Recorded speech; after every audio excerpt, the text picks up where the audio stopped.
Welcome to block 4 of the No Name Yet quilt along. Today we are going to be doing the boutonniere, the blue boutonnieres block. This is a Y seam block. Yes, the dreaded Y seam. This is going to use 3 colors. I have designed this with yellow, blue, and white.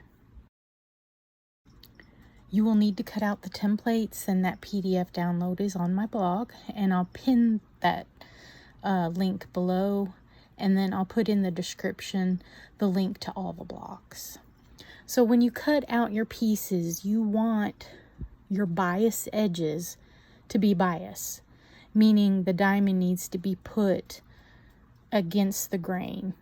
No, on the diagonal of the grain, so that everything stretches that needs to stretch.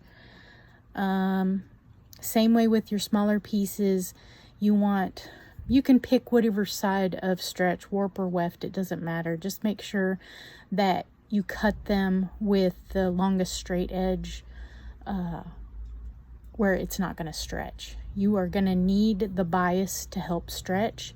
Your edges will not stretch if you cut your pieces correctly. This was a challenge for me to lay out. I don't know why, but predominantly pre-starch all your fabrics before you begin.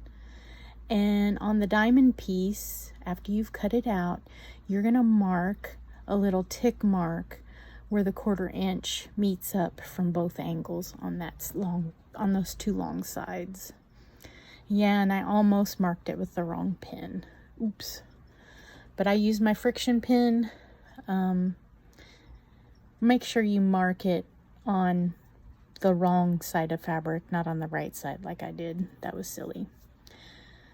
So after you join piece A and piece B, which is a white piece and a blue piece, you're going to go ahead and match up your raw edges so that diamond tip and the tip of the white piece lines up. Here I am pinning. I have found after I've done a couple of these that it's really not necessary even to line up that edge, provided that your 1/4 inch is correct. There's more information on that on my blog, and that will be linked below. So I'm pinning. These are relatively small pieces. If you don't feel you need to pin, you don't need to pin. So I have stitched one side. And the other side of the blue is not attached yet.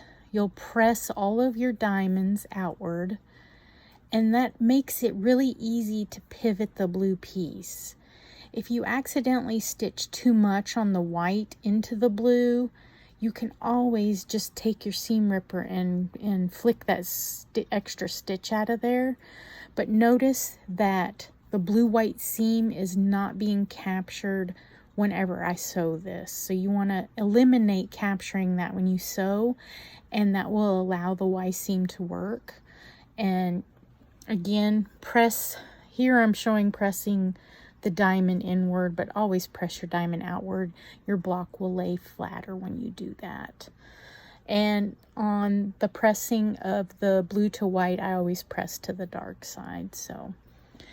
And it automatically lays how it needs to lay. And again, press outward.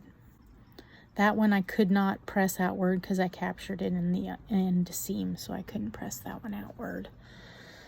So now you're going to take and you're going to see how accurate you were in all your 1/4 inches seams. And you're going to line that up with a ruler, and you're going to trim it down to 3.5 inches. And this is you're probably just going to get just a little scant piece off each side, or maybe only off 2 sides. It doesn't have to be that accurate. But this was my very first Y seam that I'd done for this block, and it turned out magnificent. Okay, here I'm showing how everything needs to be pressed. Basically, you're going to lay all your blocks going in the same direction.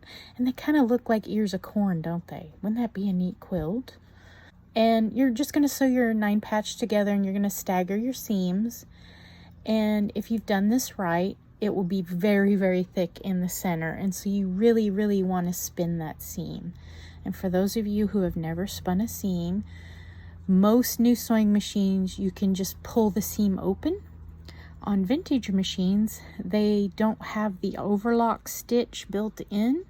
And so you might have to take the seam ripper and pop a couple of those stitches loose, and it will spin.